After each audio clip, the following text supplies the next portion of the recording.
সবজি বাজার বসানোকে কেন্দ্র করে সরগরম ঝাড়গ্রামের স্টেশন চত্বর, যার জেরে দীর্ঘক্ষণ রাস্তা অবরোধ করে রাখে সবজি ব্যবসায়ীরা। ঘটনার সূত্রপাত শুক্রবার ভোরে।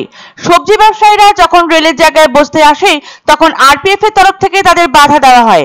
এরপরই ক্ষুব্ধ ব্যবসায়ীরা রাস্তায় সবজি ফেলে বিক্ষোভ জানাতে শুরু করে। সবজি ব্যবসায়ীদের দাবি, কোনো রকম নোটিশ ছাড়াই তাদেরকে বসতে দেওয়া হচ্ছে না। উন্নয়ন হলে তাদের কোনো সমস্যা নেই, কিন্তু তাদের রুজি রুটি সংস্থানে বাধা দেওয়া হলে তারা তা কখনোই মানবেন না। দীর্ঘক্ষণ অবরোধের পরে ঝাড়গ্রাম জিআরপিএফ এর তরফ থেকে সবজি ব্যবসায়ীদের সঙ্গে কথা বলে তারপর অবরোধ ওঠে। সবজি ব্যবসায়ীদের তরফ থেকে জানানো হয়, রেল পুলিশ জানিয়েছে এরপর উচ্ছেদ হওয়ার আগে ঝাড়গ্রাম জেলাশাসক সহ সবজি ব্যবসায়ীদের সঙ্গে কথা বলে তারপরেই কর্মকাণ্ড অনুষ্ঠিত হবে।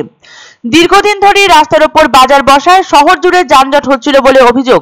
তারপরেই এই বাজার উচ্ছেদের সিদ্ধান্ত নেয় প্রশাসন, কারণ ক্রেতা বিক্রেতারা চরম ঝুঁকি নিয়ে কেনাবেচা করায় প্রায়ই ঘটছে ছোট বড় দুর্ঘটনা। রেলের জায়গায় সারি সারি বসানো হয়ে থাকে কাঁচা সবজি, ফল সহ নিত্য প্রয়োজনীয় পণ্যের পসরা। আর এই সবজি বাজার বসানোকে কেন্দ্র করে শুক্রবার ধুন্ধুমার পরিস্থিতি পরিলক্ষিত হলো ঝাড়গ্রামের স্টেশন চত্বরে। রোজকার মতোই সবজির সম্ভার নিয়ে রেলের জায়গায় বিক্রির উদ্দেশ্যে এসে উপস্থিত হন সবজি বিক্রেতারা, কিন্তু তাদের সেই রোজ নামচায় বাদ সাধে আরপিএফ। সবজি নিয়ে সেই জায়গায় বসতে তাদের বাধা দেয় তারা। মুহূর্তেই সরগরম হয়ে ওঠে সেই এলাকা, কারণ সবজি ব্যবসায়ীদের দাবি তাদের কোনো রকম নোটিশ দেওয়া হয়নি। আচমকায় তাদের উচ্ছেদ করা হচ্ছে। এর জেরে তাদের সংসার প্রতিপালন করা কার্যত অসম্ভব হয়ে দাঁড়াবে। পরিবারের অন্ন সংস্থান ও ছেলে মেয়েদের লেখাপড়া শেখাতে গিয়ে রীতিমতো হিমশিম খেতে হবে তাদের। মুহূর্তেই ক্ষোভে ফেটে পড়েন সবজি ব্যবসায়ীরা এবং রাস্তায় সবজি ফেলে দীর্ঘক্ষণ রাস্তা অবরোধ করে রাখেন তারা। উল্লেখ্য, ঝাড়গ্রাম রেল স্টেশন সংলগ্ন সবজি বাজারে রেলের তরফে কিছুদিন আগেই এক আলোচনা হয়েছিল সবজি ব্যবসায়ীদের দোকান স্থানান্তর করা নিয়ে। সেই মতো যে দোকানগুলো সরাতে বলা হয়েছিল তা সরিয়েও ফেলে সবজি ব্যবসায়ীরা। তা সত্ত্বেও শুক্রবার ভোরে হঠাৎই ব্যারিকেড করে রেল, আর সেই প্রতিবাদে রাস্তায় সবজি ফেলে অবরোধ করে বিক্ষোভ দেখান চাষিরা। দফায় দফায় চলে রেলের সাথে বচসা।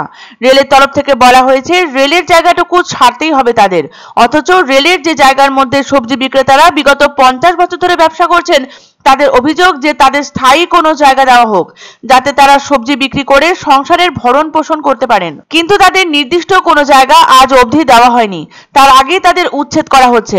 এই সকল সূত্র ধরেই শুক্রবার সকাল থেকে গন্ডগোল চলছে সবজি ব্যবসায়ী ও রেল কর্তৃপক্ষের মধ্যে, আর অবরুদ্ধ হয়ে পড়ে ঝাড়গ্রাম স্টেশন চত্বর সংলগ্ন এলাকা। রেল স্টেশনে যাবার পথ যেমন ব্যারিকেড করা এবং সেখানকার যে রাস্তা, যে আন্ডারপাস রয়েছে ফ্লাইওভারের নিচ দিয়ে, সেই আন্ডারপাসও বন্ধ রয়েছে। ইতিমধ্যে ঘটনাস্থলে পৌঁছে গিয়েছেন রেলের উচ্চ পদস্থ কর্তারা, গিয়েছেন ঝাড়গ্রামের পুলিশ আধিকারিকরাও।